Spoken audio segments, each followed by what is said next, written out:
باللہ من الشیطان الرجیم بسم اللہ الرحمن الرحیم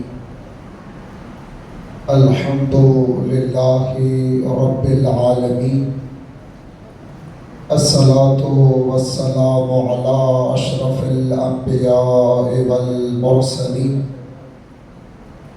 وعلى آلہ الطیبین الطاہرین المعصومین المنتجبین المنتخبین المطہرین المطہرین ولعنۃ الدائمۃ علی اعدائہم اجمعین واعدائہم ملعونین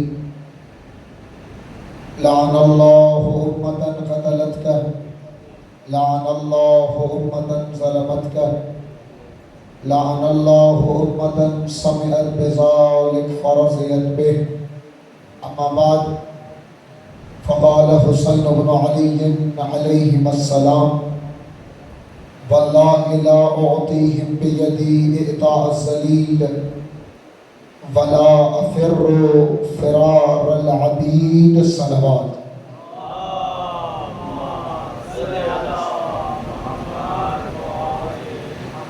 یا ابا عبداللہ انی سلم لمن سالمکم وحرب لمن حاربکم الى یوم القیامہ صلوات۔ خدا نے متعال آپ تمام مومنین کو اپنے حفظ و امان میں محفوظ فرمائے۔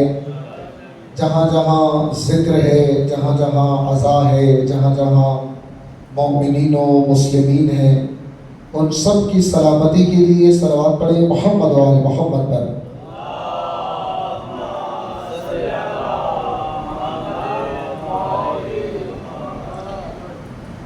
کربلا کائنات کے اندر اللہ کی جانب سے بشریت کی ہدایت کے لیے ایک زندہ معجزہ ہے۔ کربلا کی تازگی، کربلا کے اندر موجود حیات اور وہ حرکت کہ جس کے بارے میں نبی مکرم اسلام نے فرمایا ان لقتل الحسین حرارة فی قلوب المؤمنین لا تبرد ابدا۔ فرمایا قتل حسین و شہادت حسین میں وہ حرارت اور وہ تازگی ہے جو کبھی بھی ٹھنڈی نہیں ہوگی۔ یہ حدیث ہے نبی مکرم اسلام سے۔ امام حسین علیہ السلام نے گلدستہ کربلا میں ایسی ترتیب اور ایسے افراد کا انتخاب کیا ہے کہ جس کے اندر ہر عمر اور ہر شعبے کا انسان موجود ہے۔ کربلا کے بارے میں روایات میں بھی ہے کہ انسان کی زندگی کو تبدیل کرنے کے لیے محرم کے 10 دن کافی ہیں، کیونکہ 10 دنوں میں آ کر جب ایک انسان ذکر سنتا ہے شہدائے کربلا کا اور آ کر ان شہیدوں کے ذکر کو سن کر اپنے آپ کو تازگی دیتا ہے، ترتیب کربلا کی، کربلا کے اندر موجود کردار، کربلا کے اندر موجود افراد ایک ایسی ترتیب رکھتے ہیں کہ ہر عمر کا انسان کربلا سے ہدایت پا سکتا ہے۔ آپ توجہ کریں، کربلا کے اندر 6 ماہ کے بچے سے لے کر 123 سال کا شہید بھی موجود ہے۔ اور کریں آپ، کربلا کے ایک شہید ہے جن کی عمر بعض مستند کتب کے اندر 123 سال لکھی گئی۔ فرمایا کہ جب آیا امام سے اجازت لینے تو اس نے 3 کپڑے منگوائے، 3 کپڑے، کہا ایک کپڑا میری کمر میں باندھو تاکہ میری کمر سیدھی ہو، ایک کپڑا میرے پاؤں میں باندھو تاکہ گھوڑے پہ بیٹھ سکوں، اور ایک کپڑا میری ابرو پہ باندھو تاکہ ابرو کھلی رہے۔ کربلا کا ایک ایسا شہید کہ جس کی عمر بعض علماء نے 123 سال لکھی. آپ توجہ کریں، ہر عمر کا فرد، ہر عمر کا انسان کربلا کے میدان میں موجود ہے، ہر شعبے کا انسان. حتیٰ توجہ کیجئے گا جملے پر، حتیٰ حسین بن علی نے کربلا کی ترتیب ایسی رکھی کہ حر کو بھی شامل کیا. یعنی اگر مکتب حسین میں اگر زندگی غفلتوں میں گزار دی ہے، اگر زندگی کوتاہیوں میں گزار دی ہے، اگر زندگی گمراہی میں گزار دی ہے، تو پلٹ کر رخ حسین کی طرف کرو. تمہارے پلٹنے میں دیر ہو سکتی ہے، حسین کے قبول کرنے میں دیر نہیں ہوتی. تمہارے پلٹنے میں دیر ہو سکتی ہے، حسین کے قبول کرنے میں دیر نہیں ہوتی. ایک کردار حر کا بھی رکھا. آپ توجہ کریں، سنی ہوئے یہ چیزیں آپ نے. اصل جنگ کربلا 9 محرم کو ہونی تھی، سنا ہے نا سب نے، لیکن امام نے ایک رات خود مانگی. علماء نے مختلف وجوہات لکھی کہ امام نے یہ رات کیوں مانگی. ان وجوہات میں ایک وجہ یہ تھی کہ گلدستہ کربلا کے اندر ابھی حر کی جگہ باقی ہے. جو نہیں فرما رہے آپ، گلدستہ کربلا میں ابھی حر کی جگہ باقی ہے. آپ توجہ کریں، حر کے لیے امام نے خصوصی انتظام کیا، خصوصی انتظام. ابھی حر نے آنا تھا، آیا نہیں تھا.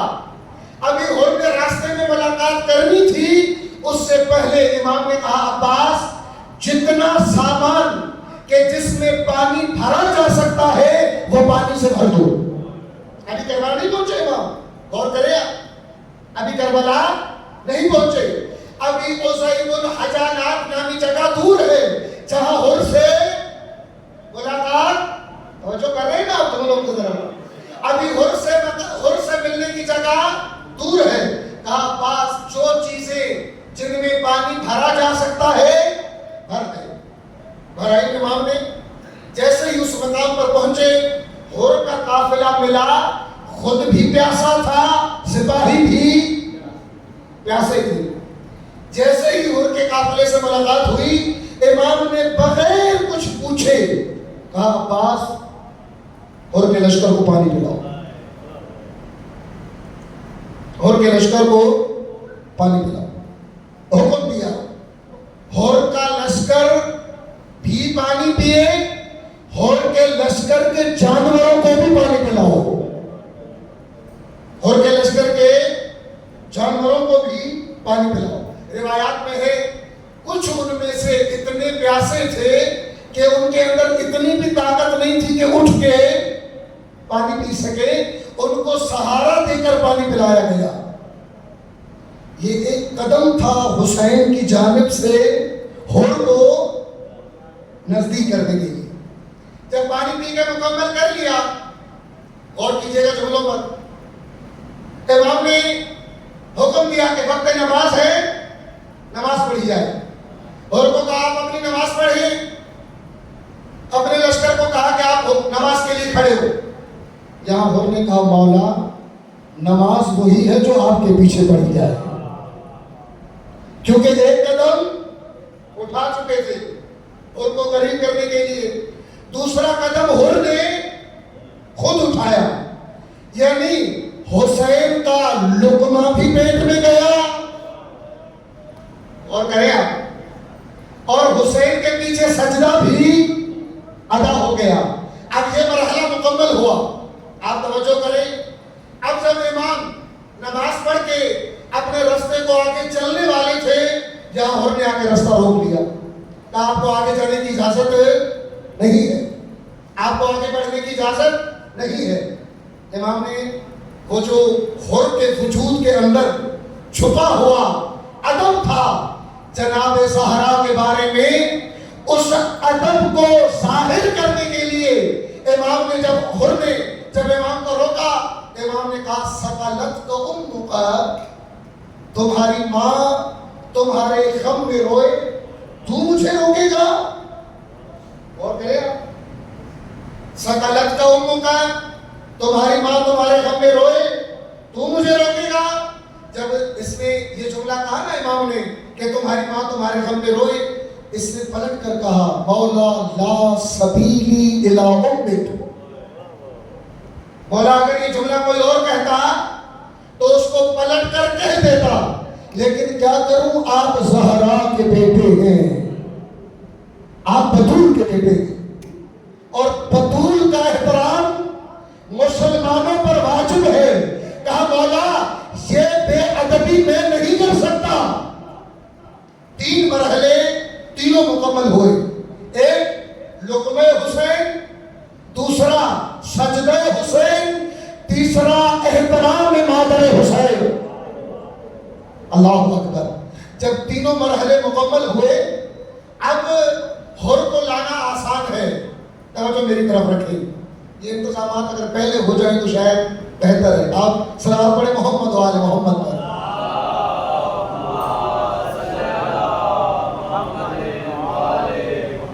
غور فرمائیے گا جملوں پر۔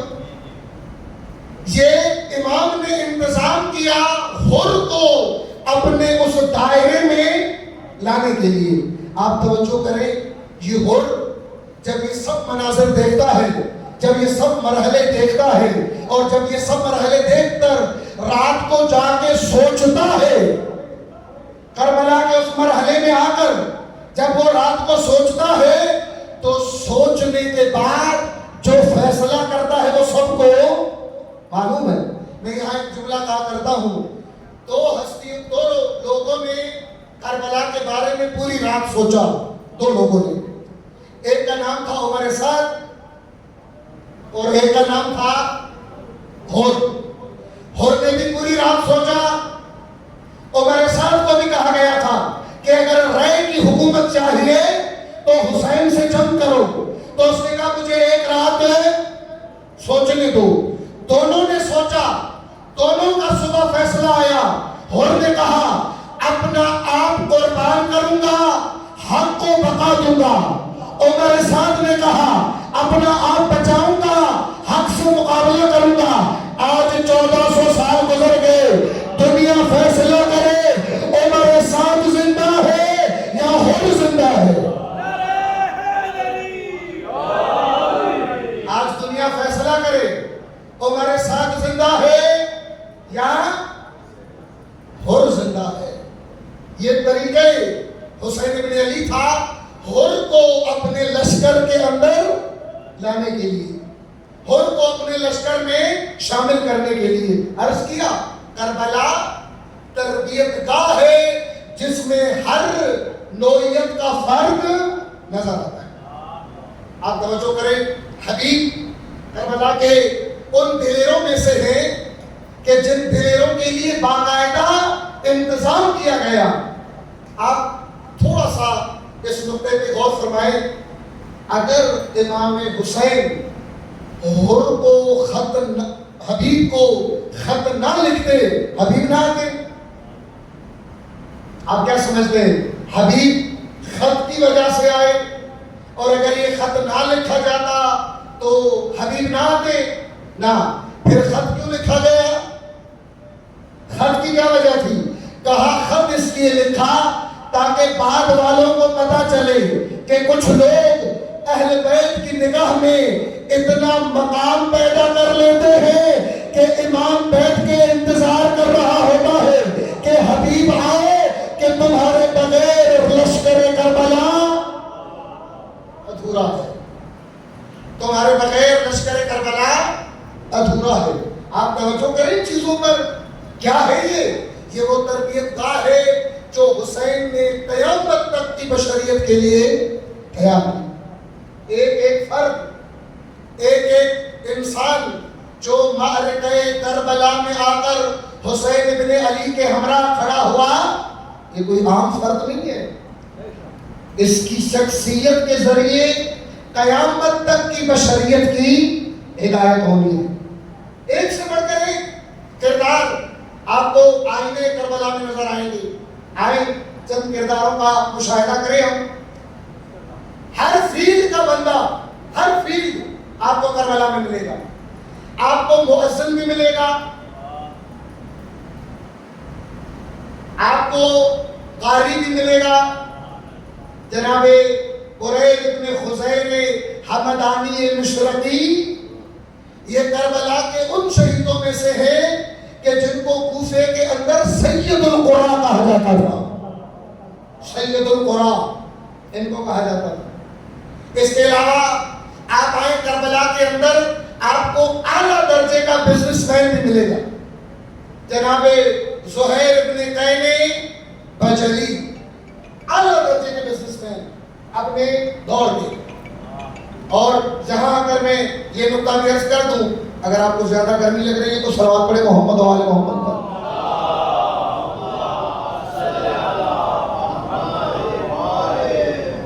ایک اور صلوات پڑھے محمد و آل محمد پر.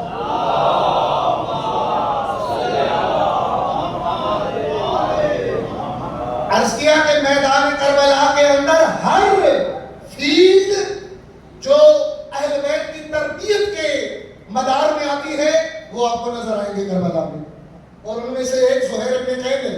زہیر اپنے دور کا تاجر، حلال راہوں سے اپنے اور اپنے خانوادے کے لیے اپنی اقتصادی کوشش کرنے والا بڑا نام تھا جناب زہیر ابن قین بجلی کا، تجارت کی دنیا میں، بزنس کی دنیا میں. اور آپ کو یہ بھی جملہ میں عرض کر دوں، چونکہ بحث آ گئی ہے تو اس نقطے کو بھی میں مکمل کروں. آپ توجہ کریں، مکتب اہل البیت میں رزق حلال کو سب سے زیادہ اہمیت دی گئی ہے. اور فقر، فقیری، اپنے آپ کو محروم رکھنا، کوشش کے یعنی بغیر کسی وجہ کے اپنے آپ کو محروم رکھنا، فقر میں رکھنا، فقیری میں رکھنا انتہائی مذموم اور قابل مذمت بتایا گیا.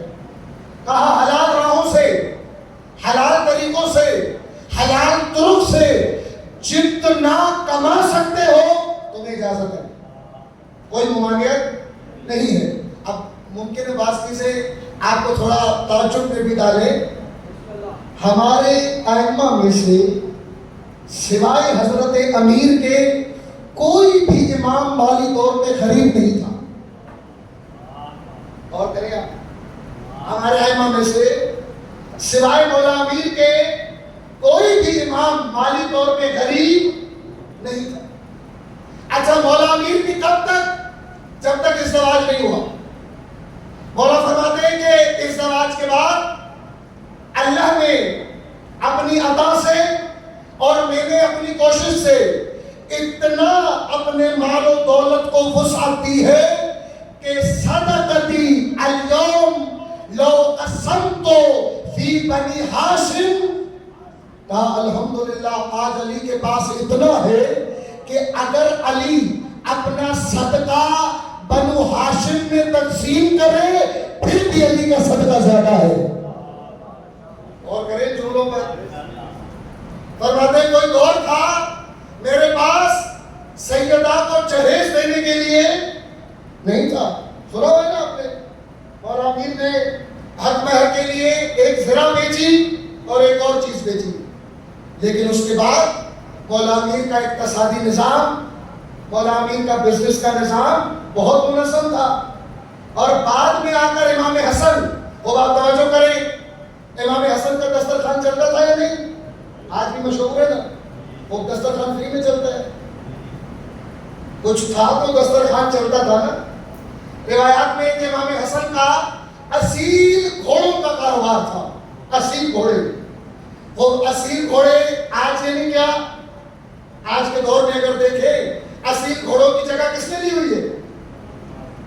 کس نے؟ گاڑیوں نے، شو روم. آپ توجہ کریں، یہ امام حسن، میں نے کہا نا آپ کو یہ باتیں تھوڑی تعجب آور لگیں گی. یہ امام حسن کا کاروبار تھا. امام حسین، آپ توجہ کریں، باغات امام حسین کے. امام حسین نے عمر اسد سے کربلا کے میدان میں 3 مرتبہ ملاقات کی اور ملاقات کر کے پوچھا کہ اے عمر سعد، کیوں حق کی راہ کو چھوڑ کر باطل کی طرف کھڑے ہو؟ اس نے کہا کہ مولا مجھے یہ ملے گا، یہ ملے گا، یہ ملے گا۔ امام نے کہا آؤ اس سے بڑھ کر حسین تمہیں عطا کرے گا، اس سے بڑھ کر حسین تمہیں عطا کرے گا۔ وہاں حکومت کی آفر ہے، یہاں حسین بن علی کہہ رہے ہیں۔ اس کا مطلب تھا، اسی لیے کہا امام نے اپنے بابا کے 2 مشہور باغ عمر سعد کو یہ نام لے کر کہا کہ اگر حق کی طرف آؤ تو تمہارے لیے یہ باغات دینے کے لیے تیار۔ آپ توجہ کریں، اقتصاد مضبوط تھا اہل بیت کا، اگرچہ مخالفوں نے اہل بیت کو محدود کرنے کے لیے اقتصاد بند کیا۔ اقتصاد بند کیا ہے نہیں کیا؟ آپ توجہ کریں، فتح کے اوپر کیوں اتنا زور لگایا گیا کہ یہ فتح لیا جائے، اس فتح کو ہمارے پاس رکھا جائے، یہ فتح ان تک نہ پہنچے، اس فتح کا مال آگے نہ جائے۔ جملہ کون یہاں پر؟ یہ ماں کی سیرت دیکھ چکے تھے کہ خدیجہ کا مال نبوت کو مضبوط کرنے کے لیے استعمال ہوا، اور اگر بطول کے پاس پیسہ ہوگا تو امامت کو مضبوط کرنے کے لیے استعمال ہوگا۔ اور کرے، اسی لیے آپ دیکھیں فتح لے لیا گیا۔ فتح کوئی عام باغ نہیں تھا۔ آپ فتح کی مالی حیثیت پڑھیں، اس کا اندازہ آپ امام کاظم کی اس روایت سے لگائیں کہ جب امام کاظم کے دور میں ہارون الرشید نے اعلان کیا، پریشان تو نہیں ہو رہے آپ؟ بلند صلوات پڑھیں محمد و آل محمد پر۔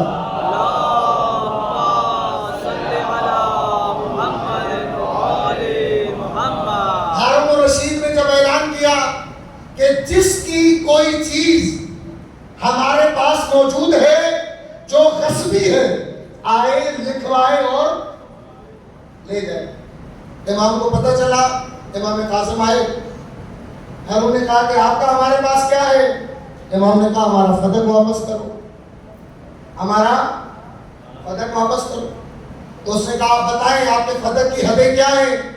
امام نے اس وقت کی پوری حکومت کی حدیں بتائیں، جتنی حکومت تھی اس کی پوری حدیں بتائیں۔ تو اس نے حدیں دے کر کہا کہ فتح لے رہے ہو یا حکومت لے رہے ہو؟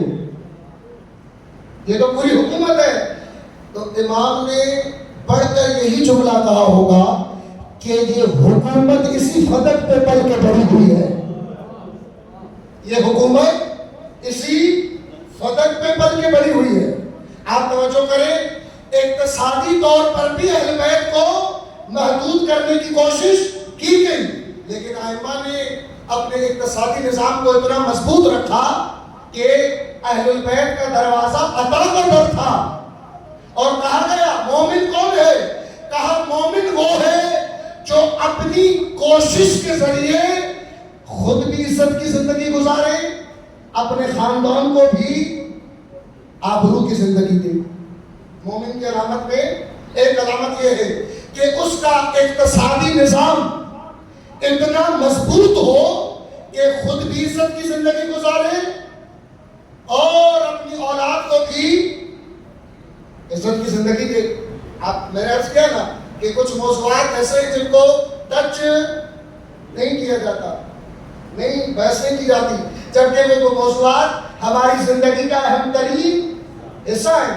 آپ توجہ کریں، دین کہتا ہے اچھے کپڑے پہن کے نماز پڑھو، کہتا ہے نہیں کہتا؟ کہتا ہے۔ دین کہتا ہے زکات دو، دین کہتا ہے خمس دو، دین کہتا ہے صدقہ دو، دین کہتا ہے اپنے اہل و عیال کی مدد کرو۔ وہ جب یہ کمائے گا نہیں تو اچھے کپڑے پہن کے کہاں سے نماز پڑھے گا؟ غور کریں آپ، اگر یہ اپنا اقتصاد حلال طریقوں سے مضبوط نہیں کرے گا تو یہ کہاں سے زکات ہو، خمس ہو، یہ صدقات دے گا؟ اس کا مطلب دین پہلے مرحلے میں آ کر کہتا ہے کہ حلال طریقوں سے اور حلال راہوں سے اپنا اقتصاد خود مضبوط کرو. یہ دین کا پہلا حکم ہے. اب ایک اور نقطہ عرض کر کے اپنے موضوع کو آگے بڑھاؤں. غور کریں آپ, مال کس کے ہاتھ میں ہو تاکہ دنیا آسودہ رہے گی؟ مومن کے ہاتھ میں یا فاسق کے ہاتھ میں؟ مال کس کے ہاتھ میں ہو تاکہ بشریت آرام سے رہے, سکون سے گزرے؟ مثلا میں آپ کو مثال دوں, آج یہودیوں کی تعداد کتنی ہے دنیا میں؟ 95 لاکھ. مسلمان کتنے اربوں میں نا, 3 ارب کے قریب مسلمانوں کی تعداد ہے. اب مجھے بتائیں آج دنیا میں اقتصاد کے اوپر قبضہ کس کا ہے؟ یہودیوں کا. پھر آپ غزہ میں دیکھیں کیا ہو رہا ہے. جب مال بدماش کے ہاتھ میں ہو, جب مال ایسوں کے ہاتھ میں ہو جو نہ حلال جانتے نہ حرام, پھر نتیجہ یہ نکلتا ہے. اس لیے مال کس کے ہاتھ میں ہو؟ نعمت خدا, اللہ کی نعمت, یہ مومن کے ہاتھ میں ہوگی. یہی مومن اس بشریت کے اندر سکون اور امن پھیلا سکتا ہے.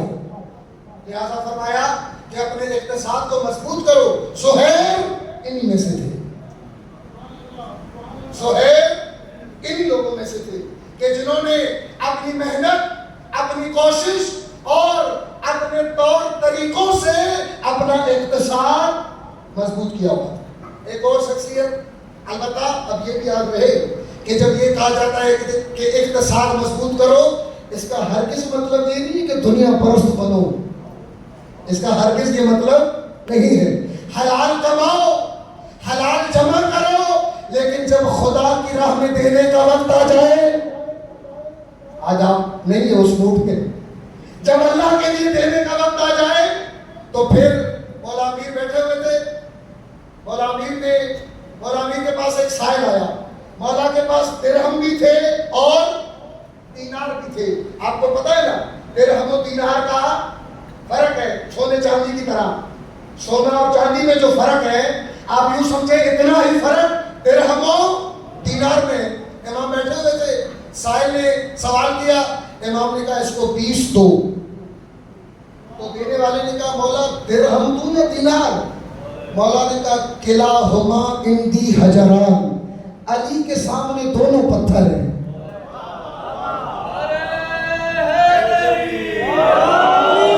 اللہ کے لیے جب دینا ہو, خدا کی راہ میں جب دینا ہو, اللہ کے کام کے لیے جب دینا ہو, اللہ کے بندوں کو جب دینا ہو, کہا علی کے سامنے دونوں پتھر ہیں.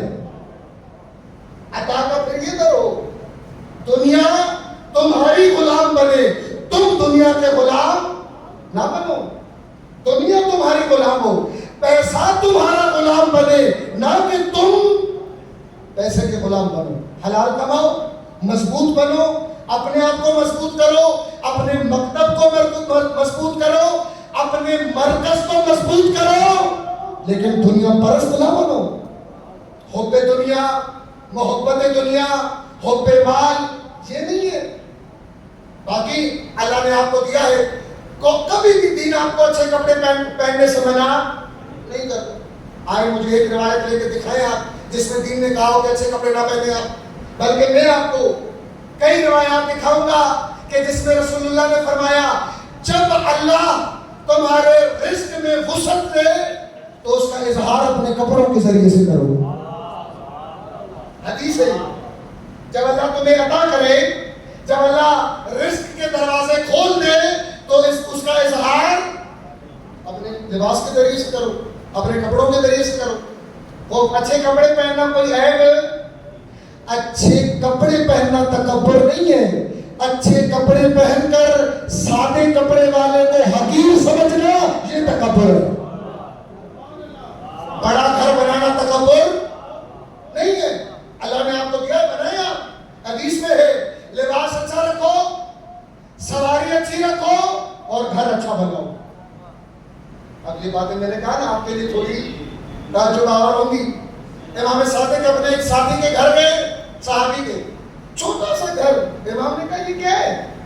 کہا مولا وہ بابا ادھر ہوتے تھے, اگرچہ اللہ نے مجھے بہت دیا ہے، لیکن چونکہ بابا ہوتے تھے تو میں نے اپنی بابا کی وجہ سے اس گھر کو باقی رکھا ہوا ہے اور میں ادھر ہی بیٹھا ہوں۔ امام نے بڑا سخت جملہ کہا اگر ابا گمراہ تھا تو تم بھی گمراہی میں زندگی گزارو گے۔ اللہ نے جب تمہیں دیا ہے، اللہ نے جب عطا کیا ہے، اللہ نے جب رزق کے دروازے کھولے ہیں، جاؤ بھڑا کر لو، وسیع کر لو اپنا۔ اللہ نے جب تمہیں دیا ہے لو اپنا گھر۔ اچھے کپڑے پہننا تکبر نہیں ہے، اچھا گھر رکھنا تکبر نہیں ہے، اچھی سواری رکھنا تکبر نہیں ہے، یہ چیزیں رکھ کر دوسروں کو حقیر سمجھنا یہ تکبر ہے۔ دین کی قدریں درست طریقے سے پہنچائے ہم لوگوں تک، دین کے اصول درست طریقے سے پہنچے لوگوں تک۔ آپ توجہ کریں، یہ اہل بیت کی تعلیمات ہیں۔ ایک نقطہ اور عرض کر دوں، اگر آپ کو بات سمجھ آ رہی ہے تو ایک صلوات پڑھیں محمد و آل محمد پر۔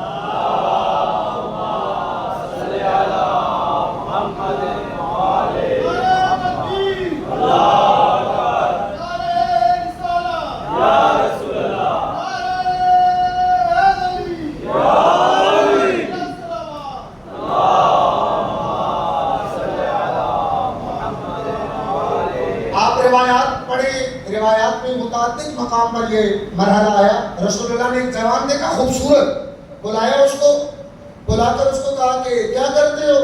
کچھ بھی۔ رسول اللہ نے کہا قد سقط من عینی، میری نگاہوں سے گر گئے،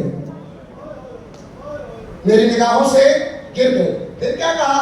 کہا اتنا کماؤ کہ خاندان چلا سکو، گھر نہیں بلکہ خاندان میں اگر کم از کم بھی ہم گھر گنے کتنے بنتے ہیں؟ 6۔ فرمایا اتنا کماؤ کہ خاندان چلا سکو، خاندان۔ متعدد روایات ہیں جس میں کہا گیا مضبوط بنو، البتہ ساتھ یہ بھی کہا گیا کہ اللہ نے رزق کی برکت تجارت میں رکھی ہے، تجارت میں، نوکری میں نہیں۔ اب جو ہے نوکری والے وہ محسوس نہ کیجیے گا، نوکری میں برکت نہیں رکھی اللہ نے، تجارت میں۔ حتیٰ ایک روایت ہے تھوڑی سخت بھی ہے لیکن چونکہ امام کی ہے تو سنا دیتا ہوں۔ فرمایا جو نوکری کرتا ہے نا، نوکری، وہ اپنا رازقیت والا تعلق خدا سے توڑ دیتا ہے۔ یہ حدیث کے جملے۔ کہا کیوں؟ کہا اس لیے کہ جو کاروبار کے لیے نکلتا ہے نا، وہ صبح اٹھ کے دعا کرتا ہے پروردگار میرے رزق میں برکت عطا فرما، یعنی رابطہ چھوڑ لیا اپنا خدا سے۔ لیکن یہ جو 50,000 لیتا ہے مہینے میں، کتنی بھی دعائیں کرے اس کو 50 ہی ملنے اور نہیں ملنے، اس کو ہی 50 ملیں گے۔ بجٹ اگر بڑھ جائے، اس میں اگر کچھ پرسنٹیج آ جائے وہ الگ بات ہے، لیکن کہا کہ اگر رازقیت والا تعلق چاہتے ہو، کاروبار میں کیا ہوتا ہے؟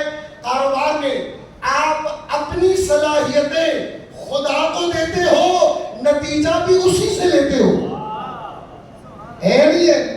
اپنی صلاحیتوں کا سودا خدا سے کر رہے ہوتے ہو۔ نوکری میں کیا ہے؟ اپنی صلاحیتیں دفتر کو دیتے ہو، اب دفتر کی مرضی ہے جو تمہیں دے، دفتر کی مرضی ہے جو تمہیں دے۔ کہا رزق کی برکت کا نظام بزنس میں رکھا ہے، کاروبار میں رکھا ہے۔ امام کے پاس ایک شخص آیا، کہا مولا تنگ دست ہوں۔ امام نے اس کو پیسے دے کے کہا فلاں جگہ دکان خالی ہے، جا کے بیٹھ جاؤ۔ کہنے لگا مولا خالی دکان میں کیا کروں؟ امام نے کہا میں کہہ رہا ہوں جاؤ، جا کے بیٹھو۔ آپ کو پتا ہے اس وقت قافلے نکلتے تھے، پھر قافلے رات کو سفر نہیں کرتے تھے، رات کو کسی شہر میں ٹھہر جاتے تھے، پھر صبح ہوتے ہی اپنا سفر آگے چلتے تھے۔ امام نے اس کو کہا فلاں جگہ دکان خالی ہے، پیسے لو، کرائے پہ دکان لے کے بیٹھ جاؤ۔ یہ جا کے دکان کھول کے بیٹھ گیا۔ وہاں سے قافلہ آیا، قافلے والے نے کہا کہ حضور رات ٹھہرنا ہے مجھے، ایک رات کے لیے آپ اپنا یہ دکان کرائے میں دے دیں۔ اس نے ایک رات کا کہا، لیکن اس کے اونٹوں کو کوئی مسئلہ تھا، وہ 2 دن رہا، 2 دن رہا۔ یہاں سے اس کا اقتصاد چلنا شروع ہوا۔ 2 مہینے بعد یہ امام کے پاس آیا پیسے لے کر، کہا مولا آپ نے اتنے دیے تھے، میں نے اتنے کمائے. روایت کہتی ہے امام اتنا مسکرائے کہ امام کے سارے دانت نظر آئے. اتنا مسکرائے امام اپنے شیعہ کو کاروبار میں دیکھ کر اتنا مسکرائے کہ امام کے دانت مبارک سارے نظر آئے. بزرگوں ان حقیقتوں سے انکار نہیں کیا جا سکتا. اقتصاد کے بغیر آپ اپنے مکتب کو مضبوط نہیں کر سکتے. رسول اللہ جیسی ہستی قطب عالم جب تک مال خدیجہ نہیں آتا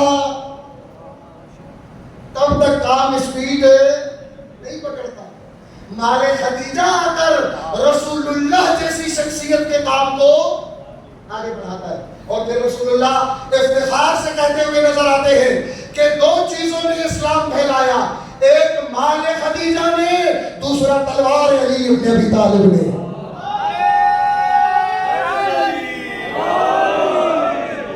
آپ توجہ کریں جملوں پر, یہ عملی زندگی کے اصول ہے جو ہمیں معلوم ہونا ضروری ہے.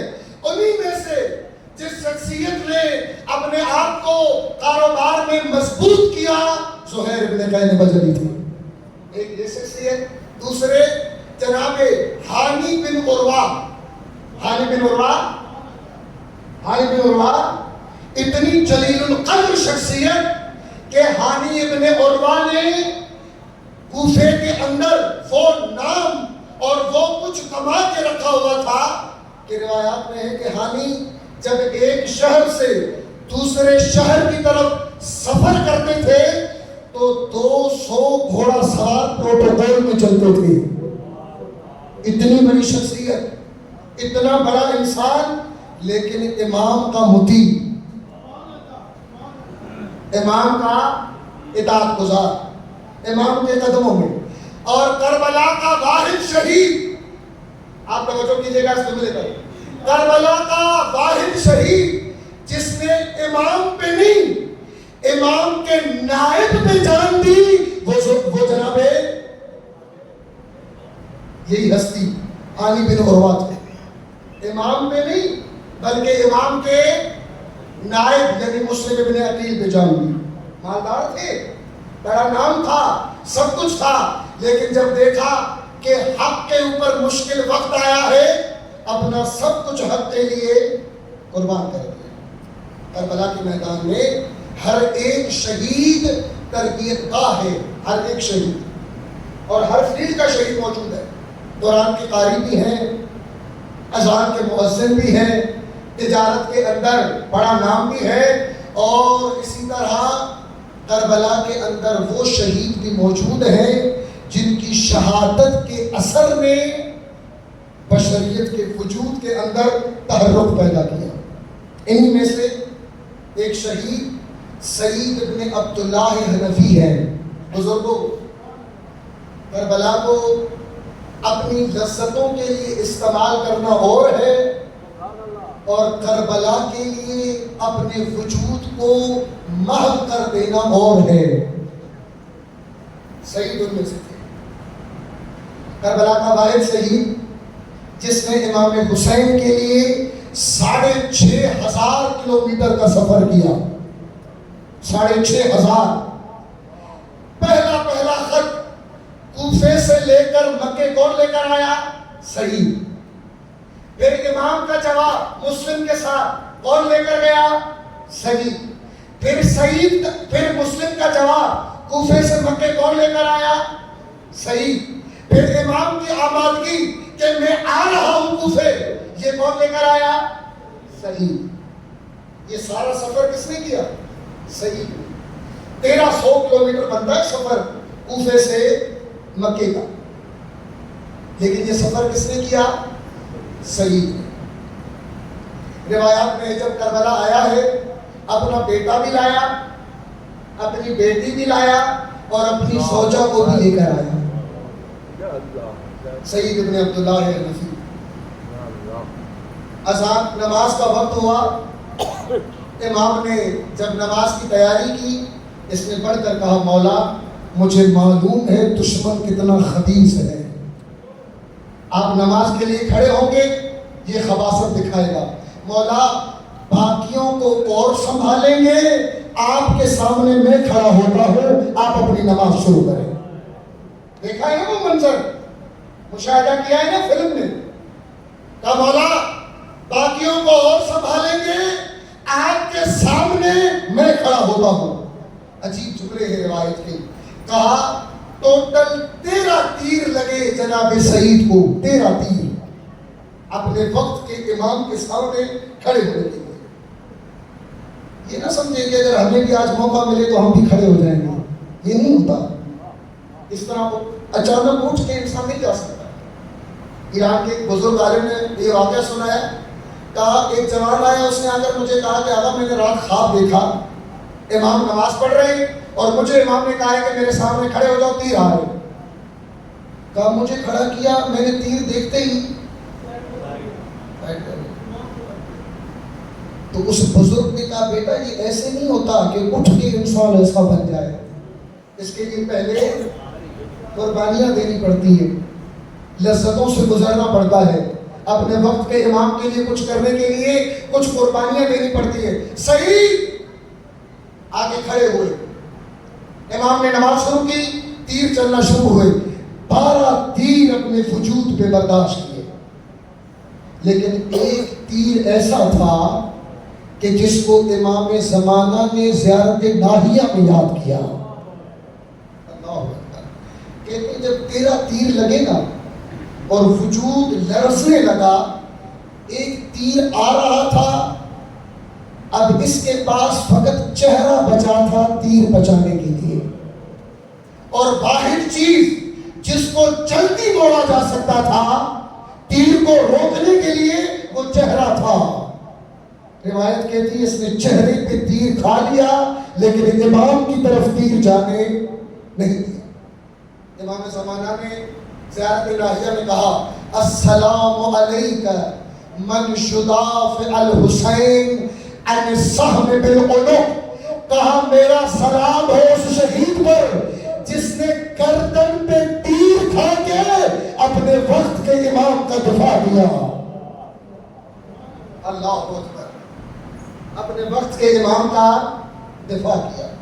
کہتے ہیں سعید جیسے ہی گرا امام کی نماز مکمل ہوئی، نماز مکمل ہوئی پھر گرا، اور جب گرا تو امام نے آنکھوں سے خون صاف کیا، اور خون صاف کر جب اس کی زبان چلنے لگی نا تو قریب ہو کر امام نے ایک جملہ سنا۔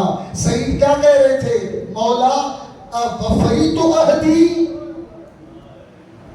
مولا میں نے اپنا عہد پورا کیا، مولا میں نے آپ سے وفا کی، مولا جو آپ چاہتے تھے، جس معیار پر آپ دیکھنا چاہتے تھے وہ ہوا۔ امام نے کیا جملہ فرمایا؟ فرمایا یا سعید انت امامی فی الجنہ، سعید تم وفا کی بات کرتے ہو، سعید تم اس مقام پر پہنچ چکے ہو کہ تمہیں میرے احترام میں مجھ سے پہلے جنت میں داخل کیا جائے گا، میرے پروٹوکول کے لیے تمہیں مجھ سے پہلے جنت میں داخل کیا جائے گا۔ یہ سعید ہے۔ ایک جملہ کہا کرتا ہوں، جو کائنات کو نماز بچا کر دے اسے حسین کہتے ہیں، اور جو حسین کی نماز بچائے اسے سعید کہتے ہیں۔ کربلا میں امام کی وہ نماز سعید نے کھڑے ہو کر بچائی۔ آپ توجہ کریں، یہ ہے کربلا، یہ ہے کربلا کے دلیر، یہ ہے کربلا کے شجاع، یہ ہے کربلا کے بہادر جنہوں نے کربلا کے اندر اپنے وجود سے اپنے امام کا دفاع کیا۔ کربلا کے نام پر، کربلا کے سہارے اپنا آپ سنبھالنا اور چلانا اور ہے، کربلا کے لیے قربانیاں دینا اور ہے، کربلا کے لیے قربانیاں اور ہیں۔ بزرگوں، امام حسین کی راہ، امام حسین کا مقصد، امام حسین کا ہدف آج بھی سعید مانگتا ہے، آج بھی حبیب مانگتا ہے، آج بھی بریر مانگتا ہے، آج بھی زہیر مانگتا ہے۔ ایسا نہیں ہے کہ ہم آئے بیٹھے روئیں اٹھ کے چلے جائیں۔ نہ کردار حسینی ہو، نہ راہ حسینی ہو، نہ اصحاب کی وہ جھلک ہمارے اندر آئے، اور نہ ہی کربلا کی حفاظت کا وہ ہنر آئے جو کربلائیوں نے سکھایا۔ میں 3 دن سے مسلسل یہ جملہ کہہ رہا ہوں کہ کربلا کو تحفظ کی ضرورت تھی کربلا کے بعد، اور جن ہستیوں نے تحفظ دیا 2 ہستیاں تھیں، ایک کا نام سید الساجدین تھا اور ایک کا نام زینب اولیاء تھا۔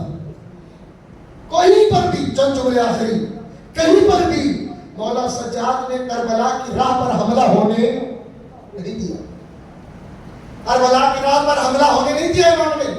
حتیٰ جب دربار میں پہنچے اس یزید کے دربار کے اندر، کہ جب یزید کا بھرا ہوا مجمع، بھرے ہوئے لوگ موجود تھے، یزید نے آل رسول کو منبر ادھر دربار میں بٹھا کر اپنا خطیب کھڑا کیا اور اپنے خطیب کو کہا کہ ہماری تعریف کرو اور ان کی توہین کرو۔ جملے سنیے گا، جب کہا کہ ان کی توہین کرو، امام نے یہ منظر سامنے دیکھا، اس ملعون خطیب نے کھڑے ہو کر کہا حمد ہے اس خدا کی جس نے ان کو ذلیل کیا اور یزید کو عزت دی، نعوذ باللہ العیاذ باللہ۔ امام نے جب یہ جملہ سنا تو امام نے کہا یہ سیدھا دین پہ حملہ ہے، یہ سیدھا دین کی حدوں پہ حملہ ہے، یہ سیدھا دین کی ویلیوز پر حملہ ہے۔ وہی مولا کہ جو سفر کے تھکے ہوئے تھے، سفر سے چور تھے، اپنی خم کمر کو سیدھا کیا، اپنی زنجیروں کو اٹھایا، اپنی گردن کو آزاد کر کے کہا ایھا الخطیب قد اشتریت مرضات المخلوق بسخط الخالق۔ او خطیب، لوگوں کو راضی کرنے کے لیے اللہ کو ناراض نہ کرو، اور کریں آپ، لوگوں کو راضی کرنے کے لیے اللہ کو ناراض مت کرو اور اپنا ٹھکانہ جہنم کو نہ بناؤ، نہ کرو یہ کام۔ دیکھیں آپ، یہ ہوتی ہے حفاظت کربلا، یہ ہوتا ہے امانت دار کربلا، یہ ہوتا ہے کربلا کی امانت کو سنبھالنے والا، کہ جب دیکھا کہ منبر پر لوگوں کو راضی کرنے کے لیے اللہ کو ناراض کیا جا رہا ہے، وہیں پر خطیب کو روک دیا۔ اور کرے آپ، جملہ سمجھ رہے ہیں کیا کہہ رہا ہوں میں؟ جب دیکھا کہ خطیب لوگوں کو راضی کرنے کے لیے اللہ کو ناراض کر رہا ہے، اٹھ کر کھڑے ہو کر روک دیا۔ اے خطیب، اپنا ٹھکانہ جہنم کو نہ بناؤ۔ جب منبر خالی دیکھا خود بول پڑے، کہا یا یزید اذن لی ان اصعد علی هذه الاعواد، یزید مجھے اجازت دو تاکہ میں لکڑیوں کے ڈھیر پہ کھڑا ہو جاؤں۔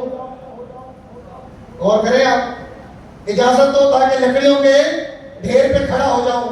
اب یہ تو آپ نے سنا ہے کہ لکڑیوں کا ڈھیر تو نہیں تھا، منبر تھا، خطیب بھی کھڑا ہوا تھا، جمعہ بھی ہوتا تھا، لیکن امام نے اس کو منبر نہیں کہا بلکہ لکڑیوں کا ڈھیر کہا۔ کیوں کہا؟ اس لیے کہ منبر وہ ہوتا ہے جہاں سے حق بیان کیا جائے، جہاں بنو امیہ کی تعریفیں کی جائے، وہ منبر نہیں ہوتا، لکڑیوں کا ڈھیر ہوتا ہے۔ کہا یہ منبر نہیں ہے۔ اور پھر امام نے یہ جملہ بھی کہا کہ یزید مجھے اجازت دو تاکہ میں کچھ بولوں جن کے ذریعے سے خدا راضی ہو اور بیٹھے ہوں کو بھی ثواب ملے۔ 3 جملے کہے، ان کو تکرار کر کے مجلس تمام۔ پہلا جملہ کیا کہا؟ کہ خطیب وہ ہوتا ہے جو لوگوں کو راضی کرنے کے لیے اللہ کو ناراض مت کرے، ایک جملہ۔ دوسرا، منبر وہ ہوتا ہے جہاں سے علی و اولاد علی کا مقام بیان ہو، ظالموں کی تعریفیں نہ کی جائیں۔ اور تیسرا، اجر و ثواب اس مجلس میں ملتا ہے جس میں وہ باتیں کی جائیں جس سے خدا راضی ہو۔ 3 معیار، منبر کا بھی معیار بتایا، خطیب کا بھی معیار بتایا، اور اجر و ثواب کا بھی معیار بتایا۔ تینوں معیار مولا نے بتائے، اور یہ معیار کربلا کو محفوظ کرنے کے لیے ضروری ہے۔ بزرگوں جملہ یاد رکھو، نسلوں کی تربیت منبر میں کرنی ہے۔ ابھی جو دور آ رہا ہے اس میں نظر نہیں آتا کہ والدین دین سکھانے کے لیے بچوں کو کسی خاص دینی مرکز میں لے جائیں، نظر نہیں آ رہا۔ دین یا محراب سکھائے گا یا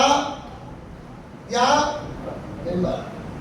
وہ ماں باپ کے ہاتھوں میں ہے کہ نسلوں کو کہاں لے کے جانا ہے، یا منبر دین سکھائے گا یا محراب۔ اب ہم فیصلہ کریں۔ مولا سجاد کے نزدیک، اہل البیت کے نزدیک، مقام اہل البیت کے نزدیک کربلا کی حفاظت کا اصول یہ ہے کہ خود محافظ بن کے کربلا کے کھڑے ہو جاؤ۔ اور سید الساجدین کی پوری زندگی ان اصولوں پہ قائم رہی۔ وہ سجاد جس نے دربار میں کھڑے ہو کر حدوں کو پائمال ہونے نہیں دیا، اس نے کہیں پر بھی کربلا کی حدوں کو پائمال نہیں ہونے دی، محافظت کی، محفوظ کیا، اور یہ محفوظ کربلا ہمارے حوالے کی۔